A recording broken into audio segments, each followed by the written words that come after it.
자, 시작할게요. 안녕하세요. 네, 벌써 3월 강의가 시작되네요. 오늘 날짜를 봤더니 255일 남았어요. 이제 1, 2월부터 공부를 하셨던 선생님들도 계실 거고, 이제 3, 4월부터 처음 시작하는 선생님들도 계실 거고, 3, 4월부터 다시 공부하시는 선생님들도 계실 거예요. 어쨌거나 선생님들이 하셔야 될 일은 지금 뭐 코로나 때문에 내가 어떤 활동을 못하든 뭐를 못하고 있든 올해 선생님들 시험 목표를 잡고 계시는 거니까 주변 상황이 지금 어떻게 달라졌든 선생님 하셔야 할 일은 달라지지 않잖아요. 그렇죠? 그래서 선생님들이 앞으로의 공부를 좀 어떻게 했으면 좋겠는지 제 경험에 비추어서 잠깐만 좀 얘기를 해드릴게요. 우선 제일 중요한 건 결석을 하지 마세요. 직강 선생님들도 절대 결석을 해서는 안 되고 인강 선생님들도 결석을 하지 마세요. 자꾸만 내가 오늘 수업을 미뤄버리고 내일 듣지 뭐 이렇게 해버리면 인강 듣는 선생님들은 오늘 4시간 분량이 올라와 있는데 오늘 다 해결 못하고 내일 듣지 뭐 이렇게 해놓으면 내일은 이제 어제 것까지 해서 8시간이 돼버린단 말이에요. 그러면 선생님이 따라오기가 힘들어져. 그러면 빨리 들어야지 이 생각에 수업도 대충 듣게 되고 이렇게 되면 선생님들이 힘들어져. 그러니까 첫째, 절대 결석을 하지 마세요. 직강 선생님들도 아무리 힘든 일이 있거나 피치 못할 사정이 있는 상황이 아니면 절대 수업은 좀 빠지지 마세요. 안 빠지셨으면 좋겠어요. 한 번 빠지면 그 다음부터 빠지는 건 더 쉬워져요. 그러면 이제 내가 잡았던 목표하고 멀어져. 나는 올해 정말 열심히 공부해서 합격을 해야지 이렇게 목표를 잡아놨는데 수업부터 빠져버리면 힘들어져요. 그래서 절대 수업을 빠지시면 안 되고 또 이제 수업을 들으실 때에도 직강 선생님 그나마 좀 나으시겠죠. 특히 인강 선생님들 수업을 들으실 때 좀 집중을 하세요. 이 시간만큼은 좀 선생님들이 집중을 하셔서 좀 들으세요. 그냥 이렇게 아무렇게나 앉으셔가지고 어디 한번 해봐 이렇게 하면 선생님들한테 도움이 안 돼. 선생님들이 지금 내 공부를 내가 하고 있어야 되는데 여기에 직접 같이 참여하고 이렇게 내가 몰입하고 이런 모습이어야 선생님들한테 도움이 되어요. 그냥 이렇게 발로 스페이스바 누르면서 좀 지겨운데 좀 쉴까 이렇게 어디 한번 잘하나 보자 이렇게 마음을 먹고 하면 선생님들한테 도움이 안 돼. 선생님들이 지금 올해 1년 동안의 수험 생활을 시작하신 거잖아요. 그렇죠? 그러면 선생님들이 공부하시는 것뿐만이 아니라 공부 이외에 일상생활도 있죠.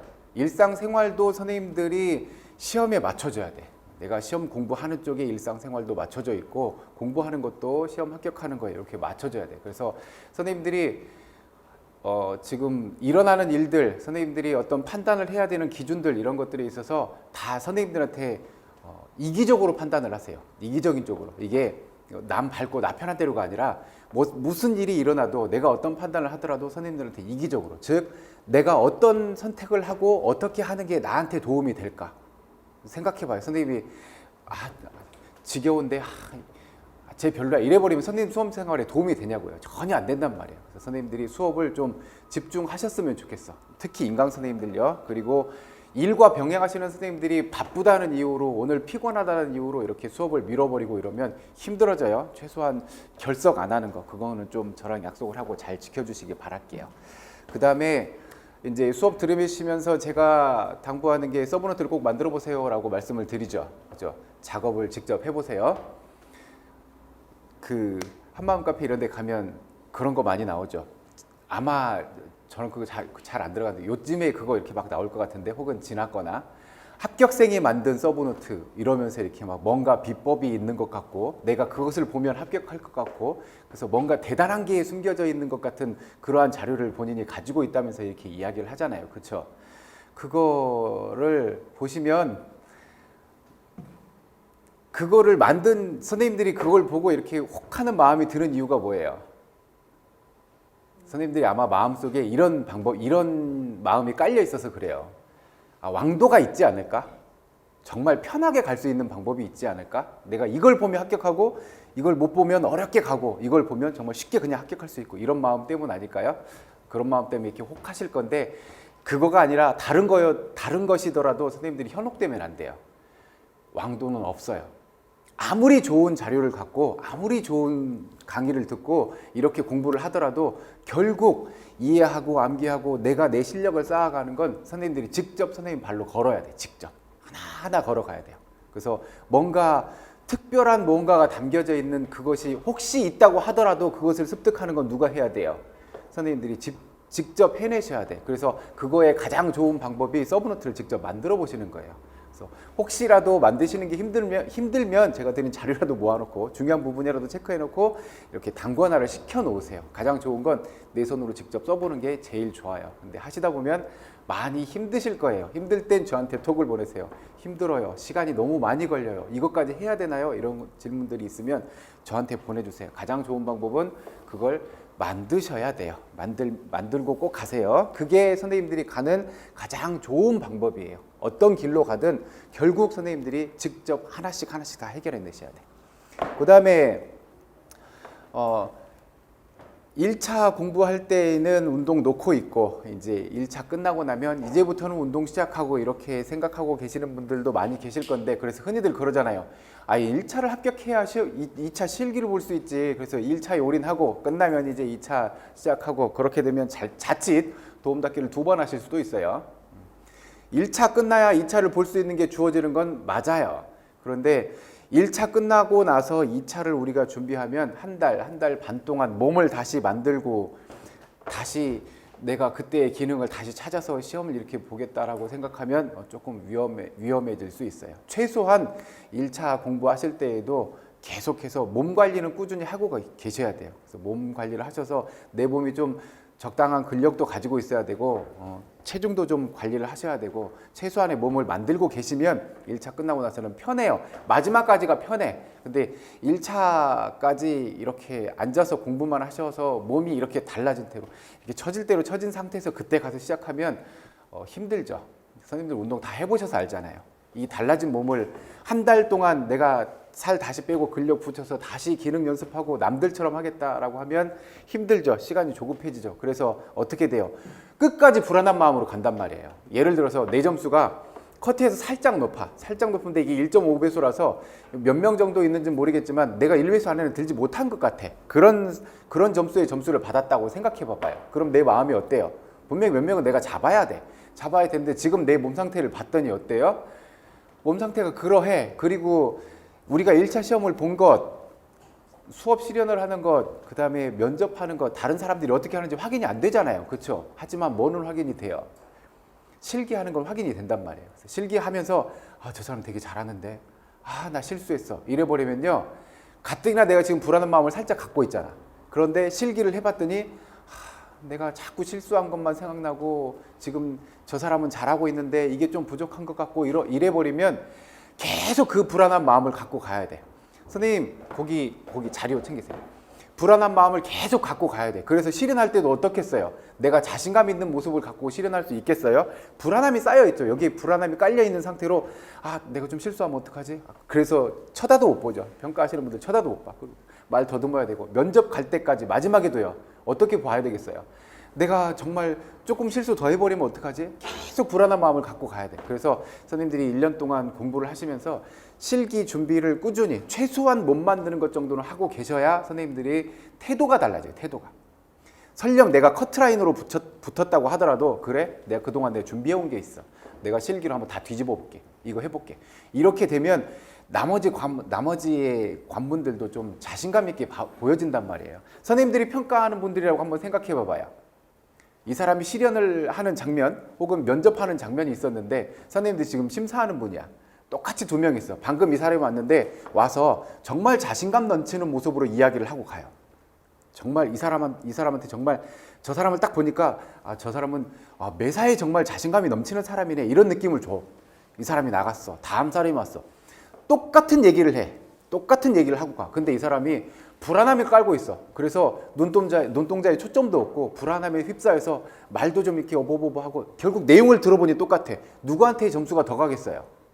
분명히 자신감 있는 이런 모습에 더 점수가 갈 거란 말이에요. 왜냐하면 그분들은 지금 왜 왔는데요? 우리 시도에 있는 우리 아이들 가르칠 교사를 뽑으러 왔어요. 그런데 아이들 앞에 가서 한 사람은 당당하게 자신 있게 이야기를 하고 가는 사람, 불안해서 눈동자도 어떻게 못하고 발음도 이렇게 막 흘리고 이런 사람 누구한테 맡기고 싶겠냐고요. 선생님들이 자신감 있는 모습을 끝까지 유지해 줘야 돼. 그러려면 제가 봤을 때 우리의 성향은 운동이 가장 좋아요. 운동을 통해서 선생님들이 내 몸도 단련시켜 놓고 이러면서 내가 좀 해놔야 이 자신감이 끝까지 유지하고, 그것이 저는 한 번에 갈 수 있는 비결이라고 생각해요.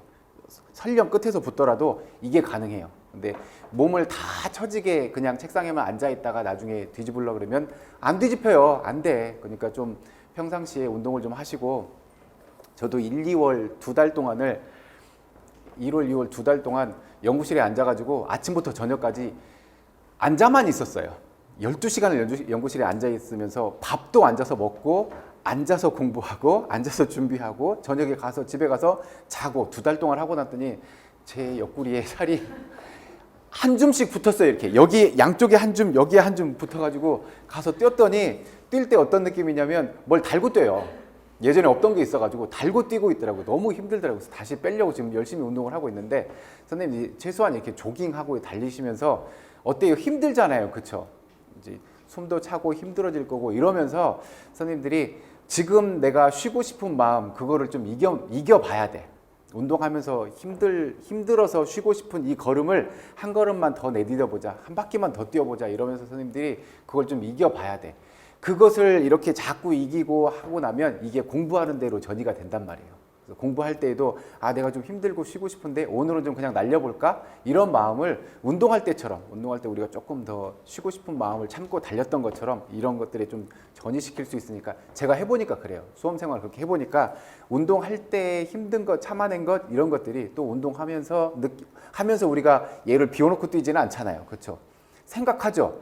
올해 시험도 생각해 볼 거고, 내가 어떻게 공부해야 되는지, 혹은 그동안 내가 잘 하고 있는지, 이런 반성의 시간도 되는 거고, 뛰고 나면 제가 해보니까 좀 더 의지를 다질 수 있는 좋은 계기를 갖게 되어요.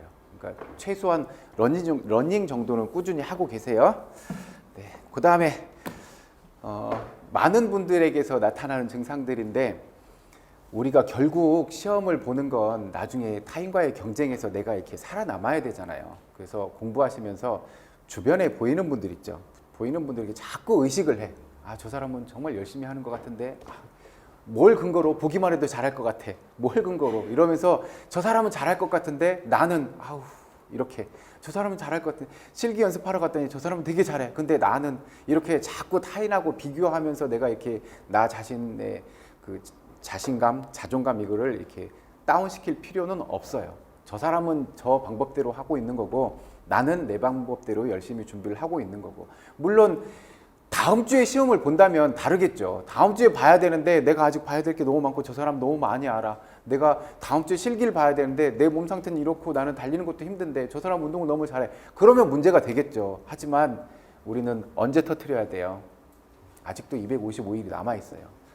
그때 가서 우리가 꽃피우면 되니까, 지금 내가 좀 부족하다고 해서 남들하고 비교해보면서 내가 자신감 떨어지고 이렇게 할 필요는 없어요.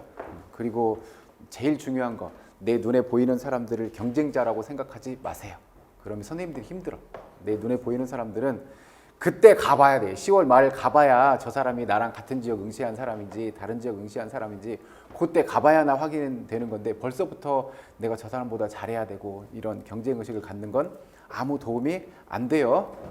앞에 있는 예은요, 시험 보는 날도 저랑 같이 있는 사람들은 경쟁자라고 생각하지 않았어요. 그래야 선생님들이 스트레스를 덜 받고 내 실수도 안 나와요. 그러니까 눈에 보이는 사람들은 경쟁 말고 같이 손잡고 가는 사람이라고 생각하세요. 그게 선생님들 공부하시면서 스트레스를 관리하시는 방법이에요. 잔소리 길었네요. 자, 우리 이제 첫 번째 과목 볼 거예요. 교과교육학 살펴볼 건데, 첫 번째 과목이 제6 교수학습 이론이에요. 이게 두 과목을 제가 한 과목으로 묶었어요. 학습론하고 교수이론하고 두 과목으로 나눠져 있던 걸 살펴봤더니 중복되는 내용들이 너무 많아. 그래서 교수학습 이론으로 한 권으로 모았어요. 교수는 누구? 교수는 어떤 개념인가요? 이건요, 가르치는 개념이잖아요. 그럼 누구의 입장에서 바라본 거겠어요? 교사의 입장에서 가르치는 개념일 거고, 얘는 학습을 하는 거잖아요. 누구의 입장에서요? 학생의 입장에서 받아들이는 개념일 거고요. 그래서 교수 이론은 가르치는, 교사가 교수 기능을 어떻게 발달시키고 어떻게 아이들한테 잘 가르칠 것인지에 대한 이야기를 주로 담고 있고, 학습론은요, 아이들 입장에서 어떻게 잘 받아들여질 수 있도록 환경을 조성하고 이런 것들을 교사로서 노력을 해야 할 건지. 그래서 교수 학습이면 어떤 측면인 거예요? 이제 교사가 어떻게 잘 가르쳐야 되고 학생들은 또 어떻게 잘 배워야 되는지 그것에 대한 측면을 살펴볼 건데, 우리가 교수라는 것, 어떤 것을 가르친다라고 하는 건 우리가 그 일반 교육학 할 때도 이야기를 했지만 우리가 어떤 의도를 가지고 가르치잖아요. 그죠? 제가 선생님들한테 지금 수업을 하고 있는 것도 어때요? 선생님들이 혹시 지금 뭐 이렇게 부족한 개념이 있다라고 하면 선생님들한테 이런 내용들이 이렇게 심어져야 돼라고 하는 의도를 가지고 저는 가르치는 거고, 선생님들 입장에서는요, 잘 이렇게 흡수를 하셔야 될 거고. 그래서 교수 학습 이론, 이걸 연구하고 교재를 만들고 출간을 하고 한 이분들의 목표가 뭘까요? 뭐 때문에 이 책을 만들어서 이렇게 내놨을까요? 교사는 잘 가르쳐야 되고 학생들은 잘 배워야 되고. 그래서 두 가지 측면의 이야기를 하자면, 교사가 잘 가르쳐야 돼요. 그리고 그 내용들이 어때야 돼요? 학생들한테 잘 받아들여져야 돼. 얘가 효과성이에요. 효과가 나타나야 돼. 같은 내용을 이렇게 가르친다고 하더라도 아이들에게 좋은 효과가 이렇게 나타나야 돼. 두 번째 측면은 이 측면이에요. 효율성 측면이에요.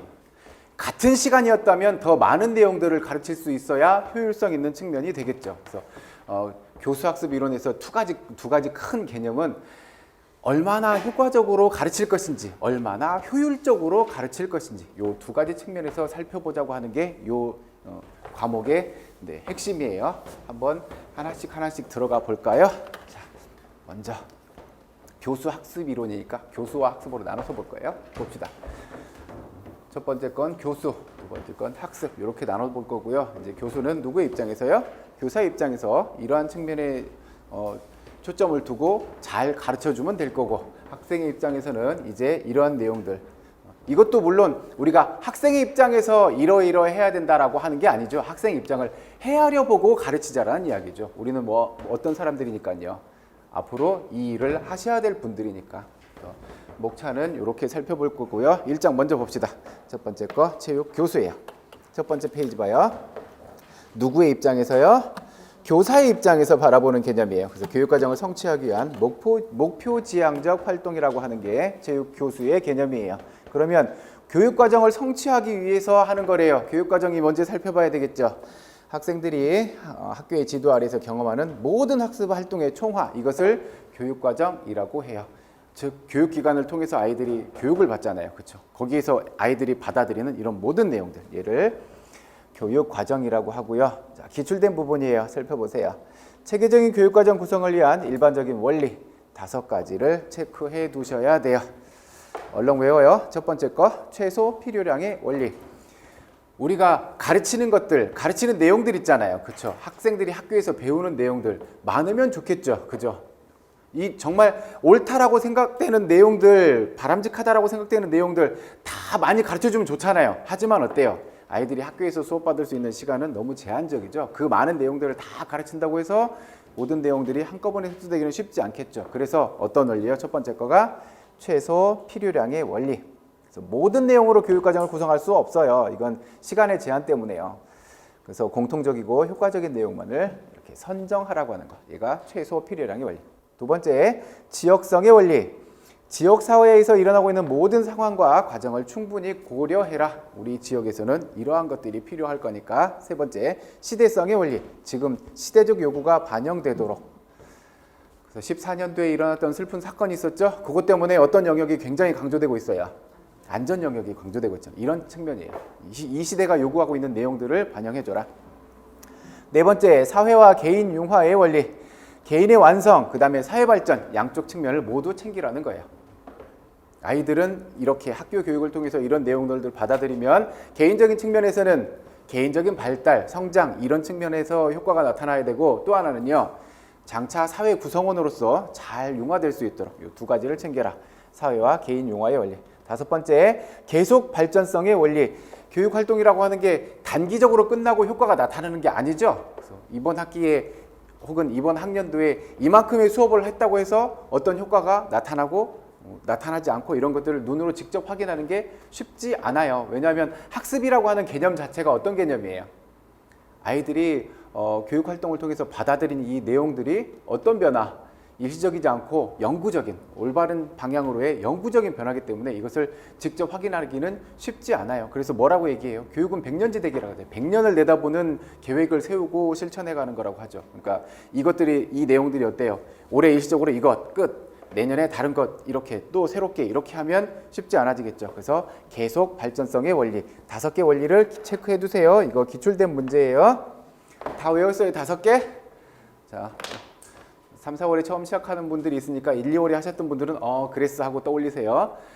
교육과정 이거 체계적인 교육과정 구성을 위한 일반 원리예요. 교육과정 이거 어떤 내용들을 가지고 우리 지금 2015 개정 교육과정도 어때요? 1차부터 7차까지 쭉 이어져 오고 그 다음에 이제 개정교육과정 쭉 해오면서 2015 개정교육과정까지 왔잖아요. 그렇죠? 이 교육과정의 내용이 어떤 거예요? 대한민국에 있는 학생들이면 이러한 내용들을 이러한 방법으로 이렇게 가르치고 이렇게 평가하고 이렇게 학교에서 하세요 하고 해놓은 게 교육과정이잖아요. 그렇죠? 그러면 이 내용들 개정교육과정 혹은 이제 시간이 좀 더 지나고 나면 또 그 해에 맞춘 교육과정이 이렇게 만들어질 건데 그거 만들 때는 누가 모여야 될까요? 누군가 사람들이 모여서 해야 될 거잖아요. 그렇죠? 그 교육과정을 만드는데 그래서 교육과정 요 만드는 전문가들이 모여야 되겠죠? 어디에 모여요? 어딘가에 모일 거예요. 어딘가에 모여서 이 사람들이 모여서 머리를 맞대겠죠. 거기가 어디예요? 그 사람들이 모이는 곳. 이거 지울게요. 거기가 어디예요? 교육과정 이거 내용들 이렇게 만들려고 어디에다 만들어요? 거기가 어디예요? 개최지예요. 개최지. 개최지 시사 이렇게 체크해 두세요.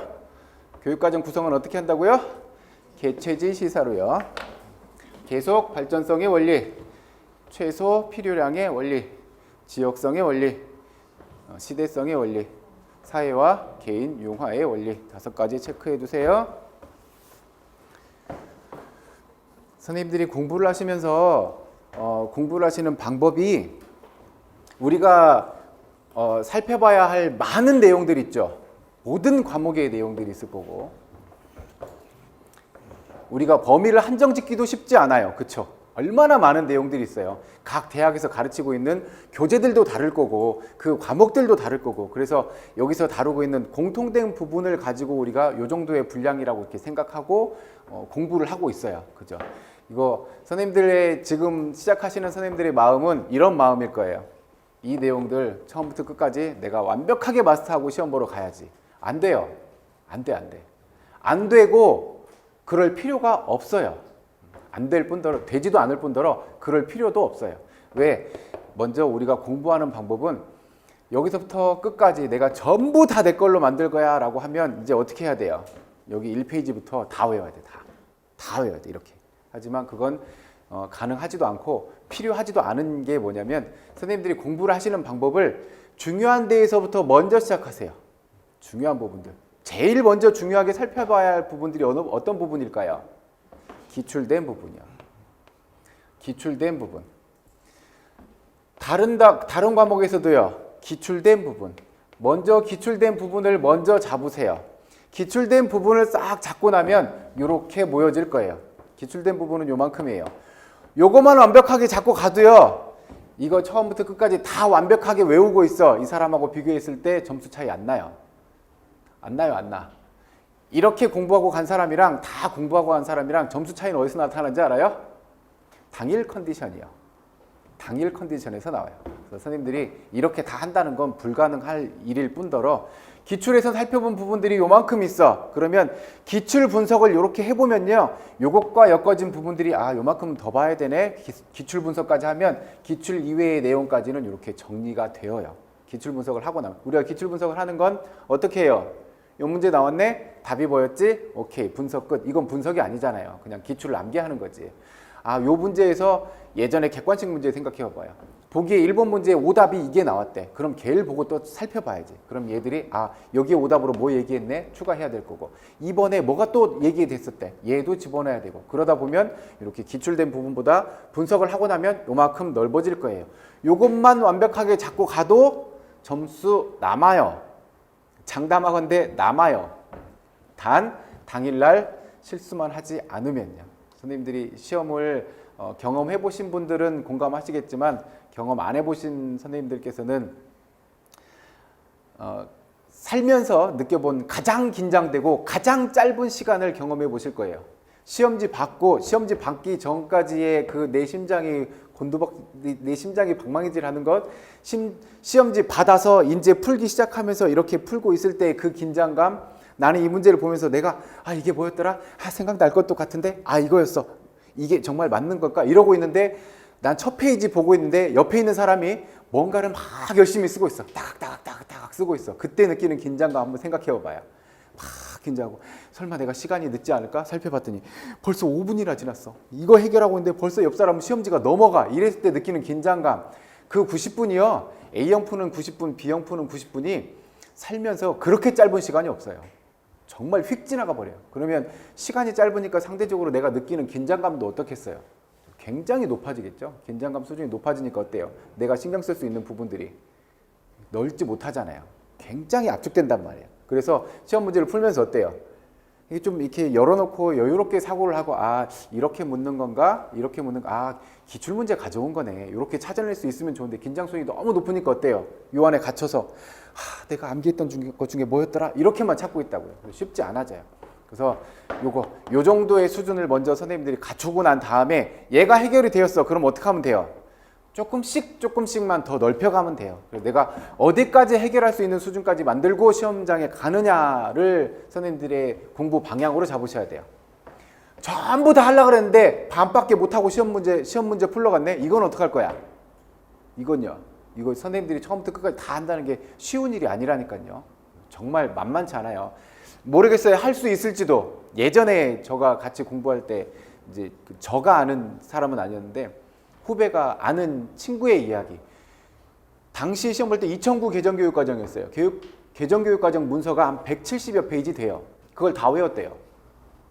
그래서 제가 거짓말하지 말라 그랬어요. 그거 어떻게 다 외웠냐고. 170여 페이지를 다 외웠대요. 그래서 어떤 영역에서 교수학습과 평가의 방법 그러면 이제 꺼낸대요. 잠깐. 안전 영역에서 평가의 방향. 오케이, 됐어. 그래서 여기서부터 줄줄이 외운대요. 그냥 나 이렇게 책 보고 있으면 읽고 있는 것처럼 이걸 다 외운대요. 달달달달달 외운대서. 정말 대단하다고. 그래서 교육과정 문서 찾아보고 싶으면 걔한테 전화를 하면 된대요. 이걸 다 외웠대. 그래서 와, 정말 대단하다. 그러면서 제가 질문을 하나 했어요. 2015 개정교육과정은 그 문서는 다 외웠다 쳐. 자, 그 중에 개정교육과정이 한 요 정도 차지한다고 칩시다. 이건 이 사람 다 외웠어. 안 봐도 돼. 다 외웠다 쳐. 그래서 제가 질문했어요. 그럼 혹시 다른 과목은 모르겠대. 이것만 미친 듯이 외운 거야. 그 사람이 꽂혔대요. 개정교육과정 문서 나오면 절대 틀리지 말아야지. 절대 여기서 나온 건 내가 절대 안 틀릴 거야. 그래서 요거 하나를 다 외워버린 거야. 그래서 제가 그랬어요. 그러니까 제가 만나보지는 않았고 얼마나 공부했는지 체크는 안 해봤지만 그 시간에 다른 과목을 좀 공부했으면 얼마나 효과가 더 좋았을까라는 생각이 들면서 좀 안타깝다는 생각이 들더라고요. 제가 시험 본 게 2016년 시험을 본 거잖아요. 개정교육과정에서 한 문제도 안 나왔어요. 단 한 문제도. 왜냐하면 그 다음 연도부터 2015 개정교육과정이 이제 학교에 도입이 돼서 애들 가르쳐야 되거든요. 얼마나 안쓰럽냐고요. 이렇게 공부하고. 그래서 선생님 방법을 처음부터 끝까지 다 이렇게 갖고 가지 마요. 중요한 내용 먼저 다 살펴봐. 중요한 내용. 그래서 3, 4월에는 지금 만약에 처음 공부하시는 선생님들이면 어떤 내용들이 중요한 거지? 어떤 내용들이 중요하지 않은 거지? 이것을 판단하는 것도 쉽지 않을 거예요. 그래서 선생님들이 수업 들으시면서 제가 말씀드릴 거예요. 이거는 기출된 부분이에요. 이거는 반드시 봐야 돼요. 이 내용만 먼저 흡수하세요. 그리고 난 다음에 5, 6월 가서 기출 분석하면서 이거 그때 살펴봤었지. 이거 중요하다고 했었지. 이네들 살펴보고 조금 더 넓혀가고 이런 식으로 방향을 잡으세요. 이거 한마디 하려고 겁나 길게 왔네. 방금 개체지시사 기출된 문제예요. 반드시요. 요 안에 반드시 포함되어 있어야 돼요. 이런 것들은 밀어놓지 마요. 밀어놓지 마. 개체지시사 나중에 외우지 뭐. 나중에 9월, 10월 가서 외우면 되지 뭐. 그러면 이거 볼 때마다 어때요? 그거 나중에 보면 돼. 나중에 보면 돼. 이렇게 되잖아요. 이것만요? 다른 것도 그럴 거 아니야. 이거 나중에 외우면 돼. 이거 나중에 외우면 돼. 근데 선생님들이 느끼는 체감하는 시간이 달라요. 지금 3, 4월에 느끼는 하루랑 9월, 10월에 느끼는 하루랑 체감이 다르다고요. 이때의 하루는요, 불안해서 내가 뭘 제대로 할 수가 없어. 오늘 하루 열심히 공부했어. 자기 전에 딱 누웠더니 오늘 정말 내가 한 12시간 공부한 것 같아. 정말 열심히 했어. 뭐 했지? 이런다고요. 그리고 해야 될 게 너무 많이 남아있거든. 그래서 마음이 너무 불안해. 마음이 불안하니까, 시간에 쫓기고 불안하니까 어때요? 생각을 내가 여유롭게 못해. 그때는 오히려 생각을 여유롭게 해야 된다고요. 이거 다 외워놨으니까 오케이, 이렇게도 물어볼 수 있겠지, 이런 상황으로 물어볼 수도 있겠지, 이렇게 여유롭게 생각을 하고 계셔야 돼. 그래서 지금 암기로 해결돼야 되는 거죠. 얘네들 개체질사 이거 시간이 지나가면 달라지나요? 빨리 해버려. 그럼 편해져, 선생님들. 빨리 해야 되는 건 빨리 해버리는 게 편해요. 여지껏 반 페이지 했어요. 그 다음 목표의 세 가지 유형, 이건 우리 잘 알고 있네요. 어떤 목표요? 심동적, 인지적, 정의적 목표. 그래서 만약에 2차 가셔서 시험 보는데 수업 지도안 작성하고 수업 실현해야 되는데 학습 목표를 이렇게 선생님들이 예를 들어서 직접 설정해야 될 문제가 주어질 수도 있어요. 그러면 학습 목표는 어떻게 정해 주셔야 돼요? 세 가지 얘기해 주셔야 돼요. 심동적, 인지적, 정의적 목표로 이렇게 해 놓으셔야 돼요. 가령 그쪽에서 학습 목표를 정해서 줄 수가 있어요. 학습 목표 이렇게 정해줘. 그러면 선생님들이 실현을 어떻게 해야 돼요? 어떤 내용으로 해야 돼? 학습 목표에 따라서 해야 돼요. 학습 목표를 거기서 정해준 건 이대로 네가 실현을 해라고 준 거야. 근데 이것과 무관하게 다른 얘기 하고 있으면요, 그냥 감점인 거야. 그리고 내가 생각해봤을 때 나는 말 잘하고 나온 것 같은데 제기랄 20점 만점에 15점은 뭐야? 내가 도대체 뭘 실수한 거야? 말 잘하고 나왔는데 이런 데서 까진단 말이에요. 학습 목표는 선생님들이 저기 실현 갔을 때 제일 먼저 뭐부터 살펴봐야 돼요? 이건 절대 까먹으시면 안 돼. 학습 목표는 무조건. 만약에 학습 목표가 여기에 주어진 내용이 두 가지밖에 없어. 심동적 영역하고 인지적 영역하고 두 가지밖에 안 줘놨어. 그럼 뭐 하면 돼요? 어쨌거나 이 사람들이 목표를 이렇게 정해놨잖아. 그럼 선생님 이거 두 줄 긋고 할 거예요? 맞춰서 가는 거야. 대신 실현에 마지막에 뭐는 붙여주면 좋을까요? 정의적 영역에 대한 이야기는 좀 붙여주면 좋겠지. 그래서 우리 유일하게 심동적 영역을 다루는 교과는 우리 교과예요. 그래서 우리가 일반 교육학에서도 전인교육 이야기 하잖아요. 그렇죠? 전인교육 어떤 개념이에요? 머리만, 가슴만, 몸만? 아니요, 전부 다. 그래서 다른 과목에서는 전인교육, 전윤교육 이야기하고 있지만 정작 신체 활동을 통해서 교육의 목표를 추구하고자 하는 유일한 교과. 그러니까 자부심을 갖고 공부하세요. 다른 과목에서 무슨 이야기하면 절대 꿀리지 마요. 그런 거 싫어해. 그래서 옛날에 그 회식 때 그 얘기가 있었다니까요. 저 신교 때인지 두 번째인지 모르겠는데 회식했어. 학교인지 회식을 한단 말이에요. 우리 그 선생님들이 4대 명절이 있어요. 중간고사, 기말고사, 추석, 설 이렇게 이게 4대 명절이에요. 시험 기간에 되면 이제 이렇게 선생님들이 모여서 회식을 할 때가 있어요. 회식을 하고 나면 전체 회식하죠. 빠져나가고 이제 친한 사람들끼리 모여서 이렇게 모여서 몇 명 이렇게 모여서 회식을 해요. 이렇게 2차가 이어져. 2차 자리가 이어지고 술을 먹고 있는데 아 형님 저 내일 수업해야 돼. 힘들어. 1교시 수업 있어. 1교시 수업 있어. 힘들어. 야 이씨 니네 그냥 공 던져주고 그냥 놀라 그러면 되잖아. 뭐 힘들어. 나도 1교시 있어. 형님도 1교시 있고 나도 1교시 있으니까 그만 먹자고. 야 니네 이렇게 하면 되잖아. 형님도 그냥 읽으라고 하면 되잖아. 국어는 읽어 하면 되잖아. 수학은 풀어 하면 되잖아. 음악은 불러 하면 되잖아. 미술은 그려 하면 되잖아. 왜 우리한테만 공 던져주고 놀라고 그런다고 그런 얘기 하냐고. 싫어해요. 전인교육을 실천하는 유일한 교과예요. 자부심을 갖고 공부하세요. 다른 과목 선생님들 있죠. 임용 준비하는 다른 과목 선생님들이요. 그거 물어보지 않아요? 선생님들한테? 니네 과는 도대체 뭐 배워?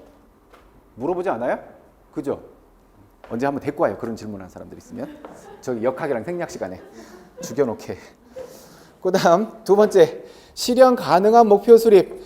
자, 실현 가능한 목표라고 하는 게 어떤 개념이겠어요? 누구의 입장에서? 아이들의 입장에서 이 내용들이 아이들의 입장에서 보면 운동 기능을 배우는 것이든 우리가 인지적 영역에서 어떤 정보를 수용하는 것이든 어때야 돼요? 아이들 수준에 맞아야 된다라는 거예요.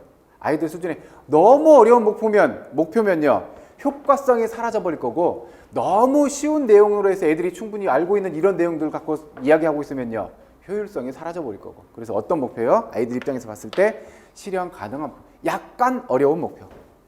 목표 달성을 위한 조언을 보면 심동적 영역의 목표를 달성하기 위해서 인지적 영역과 정의적인 목표를 구체적으로 설정해 줘야 될 거고, 교과 과정 새롭게 구성하고 학습 지도 과정을 유연하게 설계해야 되겠죠. 학습 지도 과정을 유연하게 설계하라는 이야기는 초임 때는 좀 이해할 수 없는 이야기죠. 왜? 아이들의 반응을 이렇게 체크하기 어렵거든요. 그래서 만약에 선생님들이 내가 수업을 이렇게 계획해놨어. 이렇게 계획해놔서 그 계획대로 지도안을 꼼꼼하게 짜놓고 이 지도안대로 가서 수업을 하고 싶어. 그럼 어때요?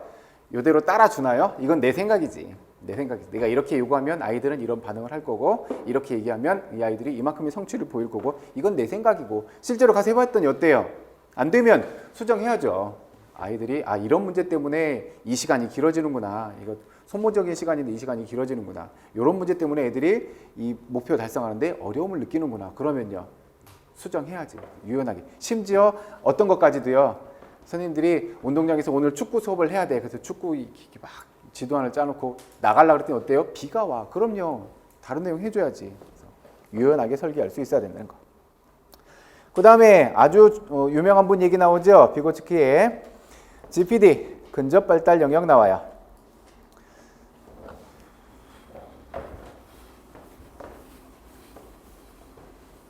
그림은 그려서 자주 보고 계셨죠? 여기는요, 아이들이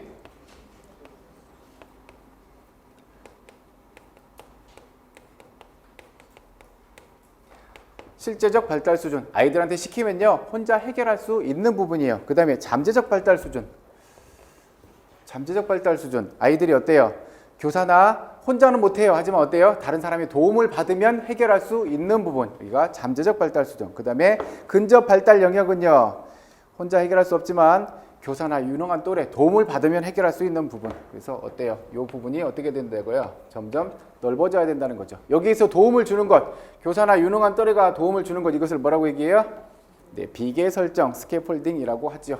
이 그림은 자주 보셨을 거니까 넘어가요 그냥. 일반 교육학에서 더 자세히 보셨을 거니까. 그 다음 페이지 보죠. 자, 피아제의 인지발달 이론과 비고츠키의 사회문화 이론을 살펴보면요.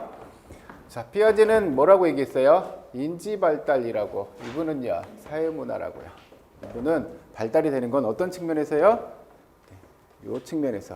이분은요, 사회작용, 다른 사람과의 상호작용, 이 측면에서 살펴보겠다는 거예요. 학습에 대한 관점을 보면 학습과 발달은 분리된 것이라고 이야기하고 있어요. 발달하는 것, 학습하는 것. 여기서는요, 학습이 발달을 주도해요. 학습이 되면 발달이 이루어지고, 사고와 언어. 언어는 인지 발달의 부산물이라고 이야기해요. 이걸 잘 생각해 보면 인지가 발달되면요, 그 다음에 뭐가 나타난다는 거예요? 언어가요. 그러면 얘가 지금 말을 하고 있는 건 어떻다는 거예요? 인지 발달이 되었으니까. 여기는요, 언어는 인지 발달에 중요한 역할을 한다라고 하는 거죠. 언어를 통해서, 자꾸만 이야기하는 언어를 통해서. 그 다음에 그래서 뭐라고 얘기해요? 자기중심 언어를 보면 이거는 미숙한 사고예요. 예를 들어서 어떤 문제를 해결해야 돼. 그러면 얘가 혼잣말을 하죠. 이거 어떡하지? 어떡하지? 이렇게는 안 될 것 같은데.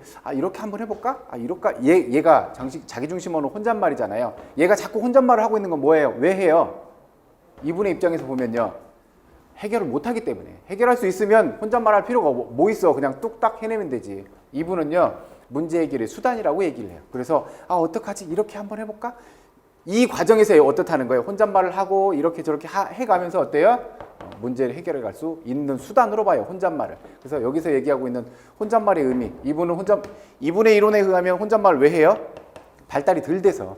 얘는 혼잣말을 왜 해요? 해결해 가는 과정이에요. 문제 해결하기 위해서 혼잣말을 사용한다는 거죠. 그래서 자기중심적 사고에서 비롯되고 있어요. 이분은요, 문제 해결을 위한 사고의 보조도. 아동을 보는 입장을 보면 스스로 세계를 구조하고 이해하려고 해요. 자기 스스로. 여기는 어때요? 얘가 중요해요. 타인과의 상호작용. 그래서 뭐라고 얘기하고 있어요? 사회문화연이라고 얘기하고 있어요. 그래서 학습 방법을 보면 독립적으로 자기 스스로 발견하고, 이분은요, 아동의 학습은 문화적 맥락에서. 그래서 학습의 방향을 보면 먼저 안에서 발달하고 외부로요. 이분은요, 외부의 자극에 의해서 다른 타인과의 상호작용, 이 과정을 통해서 발달하게 되고, 상호작용을 보면 물리적 환경과의 상호작용, 여기서는요, 사회와의 상호작용, 타인과의 상호작용들. 발달 단계를 보면 이분은 발달 단계를 강조하고 있어요. 어떻게요? 감, 전, 구, 형으로요. 일반 교육학에서 공부했으니까 저 정도 하고 넘어갈게요. 여기 비고츠키 사회문화 이론은 인지 발달 단계에 대한 이야기는 없어요. 일반 교육학에서 다룰 가능성이 더 커져요. 일반 교육학을 선생님들이 소홀하게 하고 가시면요, 일반 교육학 선생님들 어때요? 수업 듣고 계시나요? 네, 듣고 계시죠? 일반 교육학이 굉장히 괴롭지 않아요? 그렇죠. 분량이 너무 많잖아. 그렇죠. 그 많은 분량들 어때요? 실컷 공부했더니 시험 문제는 어때요? 논술은 한 문제에 나오고 우리가 써야 되는 건요. 기껏 한 서너 가지 정도. 여기서 나오는 이론은 한두 가지 이론 나와. 그 많은 내용들을 공부했더니. 그래서 공부하면서 지치죠. 아, 내가 굳이 이것까지 해야 돼? 얘가 나올 것 같지도 않은데. 제 경험 얘기하고 있어요. 제 경험. 제가 15년 대 그렇게 공부했어요. 아, 내가 이걸 볼 필요가 있어? 한 문제 나온다는데. 아, 이건 또 이럴 필요가 있어? 한 문제 나온다는데. 이렇게 돼요. 이렇게 공부를 해놓고 가면 나중에 시험 보기 전에 어떤 일이 일어나는지 알아요? 시험 보는 날 아침에 제가 거기쯤 앉았어요. 시험 보려고 딱 앉아있는데 아침 1교시에 교육학 논술형 시험지 들어오잖아요. 시험지를 딱 받아서 이렇게 책상 앞에 딱 놓을 때까지 손에서 땀이 계속 나는 거예요. 계속 땀이 나. 너무 긴장돼가지고 어떤 느낌이었냐면, 어떤 생각이었냐면, 전공 공부는 내가 다 해놨어. 다 해놨어. 물어봐. 내가 다 쓸 수 있으니까. 전공으로 충분히 합격할 수 있어. 교육학이 과락날까봐. 이 불안함이 너무 큰 거야. 왜? 이 많은 공부를 했는데 기껏 한두 개 나오니까 내가 하필 안 본 거 나오면 어떡해. 그래서 너무 불안했어요. 안 본 거 나와가지고 교육학 과락 나가지고 떨어지면 어떡하지? 이 생각에 손에 땀이 너무 나는 거야. 시험지를 받아서 페이지 수 확인하라 그러잖아요. 넘겨보면서 슬쩍 보잖아. 문제가 뭐 나왔는지. 슬쩍 보고. 딱 페이지 수 확인하고 딱 덮어놨는데 벌써 시험지가 살짝 이렇게 울었어. 그거 뭔지 알죠? 땀이 묻어가지고 땀이 이렇게 마르니까 살짝 운 거야. 손에 땀이 그렇게 나요. 그래서 나중에 문제 딱 확인하고 나니까 하필 또 쉬운 거였어. 그때 뭐였더라? 뭐 진보주의 뭐 이런 거 나왔어. 되게 쉬운 거 나왔었어요. 별 문제 안 됐었는데 그 교육학을 소홀히 하고 가면 그런 문제가 발생해요. 교육학도 선생님들이 좀 꼼꼼하게 봐두셔야 돼. 제가 교육학을 15년도에 좀 소홀하게 공부했던 이유는 뭐냐면 옛날에 2005년도 공부했을 때 있잖아요. 그때 한 게 많이 남아있었어. 왜 10년이 지나도 남아있게요? 공부하는 방법이 달라서 그래요. 지금 선생님들은 어떻게 공부해요? 논술형이잖아. 그래서 선생님들이 그냥 내가 말로 풀어낼 수 있을 정도로 공부하잖아요. 그렇죠? 2005년도에 시험 볼 때는 객관식 50문제였어요. 그래서 뭐 간의 9가지 수업 사태? 누가 얘기하고 있는 무슨 이론의 발달 단계 이런 것들 다 외워야 돼요. 왜? 그게 시험 문제니까. 그때 시험 문제는 그 예를 들어서 요 감정구형 방금 있었잖아요. 이런 건 너무 쉬운 거지만 되게 복잡하고 단계가 있는 그런 것들도 순서대로 우리가 다 외워야 돼. 왜? 그 순서대로 이렇게 연결된 걸 찾으라고 하거든. 그래서 이 교육학을 그렇게 공부를 해놔서 좀 많이 남았어요. 어쩌라고? 어쨌거나 선생님들이 일반 교육학 공부도 소홀하게 하고 가시면 안 돼요. 그 일반 교육학 공부가 어디까지 따라오게요? 면접까지 따라와요. 면접까지. 나중에 선생님들이 2차 가서 면접 볼 때까지 끝까지 따라와요. 그 공부하셨던 내용들 가지고 여기서 녹여내는 게 면접 문제예요. 그래서 일반 교육학을 쉽게 보고 가시면 안 돼요. 그리고 간혹 그런 선생님들 봤어요. 일반 교육학 따로, 전공 따로. 왜 전공 문제에서 일반 교육학 묻는 문제가 나오겠어? 그래서 답이 아니야. 이건 너무 슬픈 거예요. 너무 슬픈 거야. 여기 일반 교육학. 여기에 체육과 교육학. 이런 구조예요. 그래서 선생님들이 일반 교육학을 공부해야지만 해결이 되는 문제가 가끔 나와요. 가끔 기출 문제들을 살펴보면 이 문제를 보면 작년에도 그랬어. 문제를 살펴보면 이거 일반 교육학에서 공부했어야 돼. 그래야 해결이 가능해. 이런 문제들이 나온다고요. 그래서 일반 교육학을 우리 전공하고 분리해서 생각하면 안 돼요. 되게 슬퍼져요. 옛날에 후배가 있었어. 후배가 시험을 봤는데 답을 공개 안 하잖아요. 시험 본 날 저녁에 우리끼리 맥주 한잔 놓고 이제 얘기를 했죠. 이건 답이 뭐다, 이건 답이 뭐다 이렇게 얘기를 했어. 그래서 그때 그 내용이 뭐였냐면 나선형 교육과정 있죠. 나선형 교육과정의 형태야. 예를 들어서 초등학교 3, 4학년 때는 뭐 체조 배우고 뭐 배우고 이제 5, 6학년 갔더니 체조, 육상, 수영 뭐 배우고 여기 갔더니 체조도 뭐뭐뭐 육상도 뭐뭐뭐 이거 그다음에 개인운동 이렇게 넓어져. 줄만 봐도 이렇게 생겼어. 그래서 그 내용들이 이렇게 돼 있어. 벌써 뭐예요? 나선형 교육과정이잖아. 그래서 일부는 저는 나선형 교육과정이라고 답을 썼어요. 옆에 있는 사람은 학문중심 교육과정이다. 뭐가 달라? 거기서 거기지. 그랬더니 후배 하나가 뭐라고 얘기했는지 알아요? 나선형 교육과정도 학문중심 교육과정도 절대 답이 될 수 없다 이랬어요.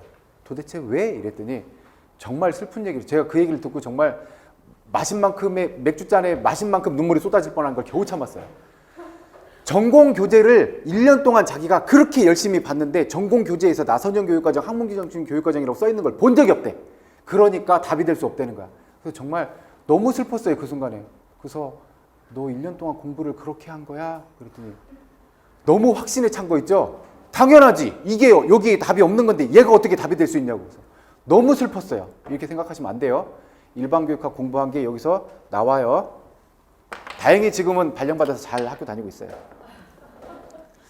그 친구가 되게 슬펐어요. 진짜 열심히 공부했거든. 누가 봐도 정말 열심히 공부했어. 그래서 반드시 합격할 거다 그랬는데 떨어졌어요. 그 해야 떨어졌어. 그 다음 해에 또 떨어졌어. 그러고 저 광주에서 근무하고 있는데 몇 년 지나서 시험 보러 왔더라고요. 시험 보러 왔는데 이제 후배들 시험 보러 왔다고 하니까 저녁 먹으러 갔는데 이 자식이 저녁 먹는데 내일 시험 보잖아. 혼자 소주를 3병을 깐 거야. 3병을 깠어. 3병을.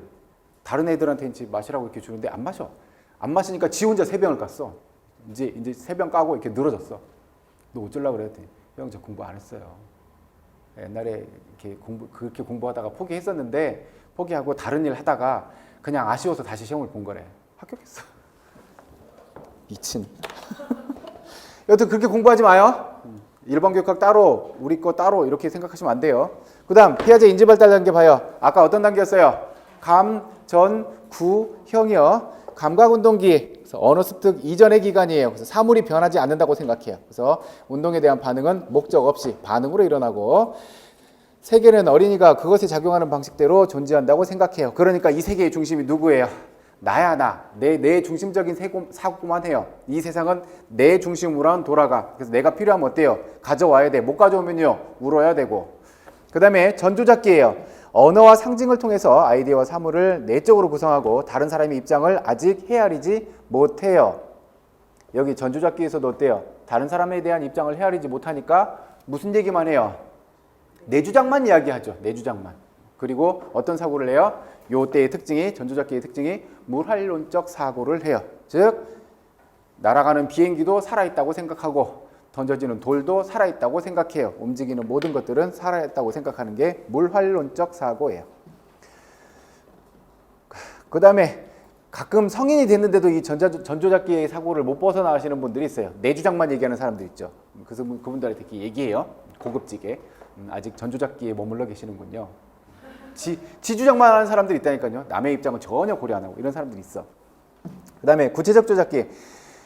대상을 재구성하고 사물의 부분과 전체의 관계를 보고 사물의 특징을 조직해요. 그래서 사물과 아이디어의 구체적인 예와 관찰에 머물고 이 발달 단계가 끝날 무렵 같은 것과 다른 것을 구별하는 다소 복잡한 개념들을 다루기 시작해요. 그래서 보존 개념을 형성할 수 있는 시기가 되는 게 구체적 조작기예요. 그래서 요 보존 개념이 형성되는 게 일반 교육학에서 봤죠?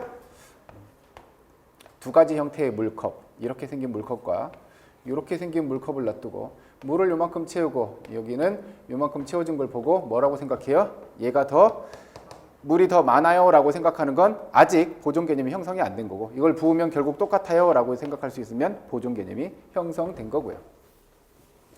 그 다음 형식적 조작기. 이제는 가설을 이해할 수 있어요. 가설, 만약에 어떠하다면 이런 관계를 이해할 수 있어요. 어떤 아이디어와 문제를 과학적이고 논리적으로 생각할 수 있어요. 다른 관점을 이해하고 이제 자신의 행동을 반성하고 자기 행동에 관해서 자신과 대화할 수 있어요. 추상적 사고가 가능한 시기가 형식적 조작기. 아까 전조작기에서 물활론적 사고를 한다 그랬죠? 물활론적 사고의 3단계를 이렇게 얘기하고 있어요. 첫 번째, 인간에 영향을 미치는 모든 것은 살아있다고 생각해요. 우리 인간에게 영향을 미치는 것들 주변에 많죠. 우리 인간에게 영향을 미치지 않는 게 뭐 있어? 다 있죠. 태양도, 구름도, 저 산도, 날아가는 비행기도, 모든 것들이 다 살아있다고 생각하죠. 두 번째, 이러다가 이제 돌, 이런 것들은 어때요? 움직이지 않잖아요. 뭐 책상 이런 거 움직이지 않으니까 움직이지 않는 건 살아있는 게 아니구나. 움직이는 것만 살아있는 거구나 라고 생각하는 게 두 번째 단계예요. 물활론적 사고의 두 번째 단계. 세 번째는 이제 움직이지만 자기 혼자 움직이지 못하는 것들은 살아있는 게 아니구나라고 생각을 하죠. 그래서 스스로 움직이는 것만 살아있다고 생각해요. 스스로 움직이는 것. 이제 어때요? 아까 움직이는 모든 건 살아있다고 생각했을 때 어땠어요? 자동차도 움직이고 있고 비행기도 움직이고 있어. 얘네들도 살아있다고 생각하죠. 근데 어때요? 이제 여기까지 오면 쟤네는 스스로 움직이는 게 아니라 사람이 이렇게 해야 되니까 움직이는 거구나. 그래서 얘는 살아있지 않구나. 이렇게. 요거는 그냥 참고로 받아요. 혹시 일반교육학에서 어찌할지 모르니까. 그 다음 세 번째, 과정에서의 목표 성취. 교사가 심동적 영역을 달성하기 위해서 어때요? 인지적, 정의적 목표 동시에 달성되겠죠. 우리가 어떤 내용, 단순하게 축구의 어떤 기능만 가르친다고 하더라도 어때요? 우리가 그 기능을 가르치기 위해서 슈팅 하나를 가르친다고 하더라도 어때요? 가서 그냥 차라고 이러지 않잖아요. 자, 우리가 스텝을 어떻게 해서 가야 되고 중심을 어떻게 이동시켜야 되고 디딤발과 공과의 거리는 어찌 해야 되고 그 다음에 발의 스윙은 어떻게 일어나야 되고 이런 이야기들을 해주잖아요. 그럼 어때요? 자연스럽게 인지적 영역에 대한 것들을 습득하게 될 거고 교사가 예를 들어서 어떠한 분위기를 조성하면서 가르치느냐에 따라 달라지겠죠. 그죠? 야 무조건 연습이 많아야 돼. 그러니까 쉬지 말고 계속 가. 이런 교육을 받은 아이들이 정서적으로 느끼는 것과 자 우리가 이렇게 이야기를 해줬으니까 어떤 게 더 효율적으로 받아들일 수 있는 건지 한번 우리가 생각하면서 이렇게 해볼까? 이런 분위기를 조성하면서 가르치는 교사한테 느끼는 정서적인 것들 어떻겠어요? 분명히 달라지겠죠. 그러니까 어때요? 우리가 심동적인 영역의 목표 한 가지만 추구하기 위해서 가르치고 있다고 하더라도 분명히 어때요? 인지적인 영역, 정의적인 영역 동시에 작용할 수밖에 없지요. 교육과정의 유형을 한번 살펴봐요. 첫 번째 거, 표면적 교육과정. 표면적 교육과정과 유사한 개념은 거기 겁나 많아요. 공식적, 형식적, 계획된, 구조화된, 외현적, 가시적, 외적 교육과정, 조직된, 기대된 교육과정이라고 이야기하고 표면적 교육과정은요. 학교에서 계획과 의도를 가지고 있어요. 이러한 내용들을 가르쳐야지라고 계획되어 있어요. 그래서 비교적 일시적이고 그 내용들은요. 어떤 내용들이겠어요? 바람직하다고 생각하는 내용들이니까 이것들을 가르치겠죠. 이것이 표면적 교육과정. 그 다음 페이지 봐요. 잠재적 교육과정. 학교에서 의도하지 않았어요. 내가 이것을 가르치려고 하지 않았어요. 그런데 어때요? 아이들이 학교 생활을 하다 보니까 자연스럽게 받아들이는 거예요. 은연중에 자연스럽게 받아들이는 거예요. 그래서 그 유사한 개념은 숨은 교육과정. 구조화되지 않은, 계획되지 않은, 비공식적, 내현적, 비가시적, 내적, 조직되지 않은 교육과정. 기대되지 않은 교육과정, 비형식적 교육과정이라고 불리죠. 그래서 여기서는 어때요? 아이들이 학교 생활을 하면서 은연중에 받아들이는 내용이니까 바람직한 것만 애들이 받아들일까요? 그렇지 않죠. 바람직하지 않은 것까지도 받아들이겠죠. 주로 교사의 태도, 말투 이런 것들이 포함되어요. 그리고 잠재적 교육과정 이야기할 때마다 제가 조금 미안해지는데 첫 번째 담임할 때 제가 늘 이렇게 저는 별 의식을 안 했는데 애들이 그랬나 봐요. 제 말투를 흉내내더라고요. 그래서 이런 거 꼭 해와야 돼. 뭐 꼭 해야 돼. 예를 들어서 가정통신문 주고 내일 모레까지 이거 다 부모님 사인 받아갖고 다시 가져와야 돼. 이거 보고해야 되니까 야 니들이 이거 안 해오면 내가 어떻게 보고를 해. 그러니까 꼭 해와야 돼. 근데 까먹은 사람 까먹을 수도 있으니까 내일까지 꼭 갖고 와. 그래야 혹시라도 못한 사람은 정신 차리게 해서 그 다음날 갖고 오고 이거 처리가 되지. 갖고 와. 내일 갖고 와. 안 갖고 오죠. 이제 그 다음날 뭐라 그래요? 내일은 반드시 와야 되니까. 그래서 야 내일은 꼭 가져와야 돼. 그랬더니 한 친구가 옆에서 그랬어요. 뒤지는 거야 이러는 거예요. 다른 애들이 빵 터져서 다 웃는 거야. 왜? 그랬더니 제가 늘 쓴대요. 내일 가져와야 돼. 안 가져오면 뒤지는 거야. 이걸 맨날 했나 봐. 이런 것들이 뭐예요? 잠재적 교육과정. 교사가 하는 태도나 말투 이런 것들이 영향을 미치죠. 그 다음에 세 번째 영교육과정. 아이스너가 얘기했죠. 학교에서 가르치지 않는 거예요. 영교육과정, 영 비워져 있어요. 그래서 영교육과정의 특성은 두 가지가 있어요. 배제성과 선택성. 배제성은요, 일부를 빼버리는 거예요. 얘가 배제성. 선택성은요, 어떤 것 둘 중에 한 가지를 가지고 하나를 가르치자니 다른 게 문제가 되니까 가르치지 않는 것. 배제성. 학교교육과정에서 빼버린 거예요. 예를 들어서 어떤 거요? 우리 지난번에 한국체육사 했었죠? 한국체육사. 제가 일본의 체육 역사 얘기하던가요? 안 했죠? 안 하고 넘어갔죠? 왜요? 쓸데도 없을 뿐더러 별로 공부하고 싶은 마음도 없을 뿐더러 우리 대한민국 체육교사를 뽑는 문제에 일본의 체육 역사를 집어넣는 문제가 나왔다고 생각해 봐봐요. 좋은 소리 나오겠어요? 안 나올 거란 말이에요. 이런 것들이 뭐예요?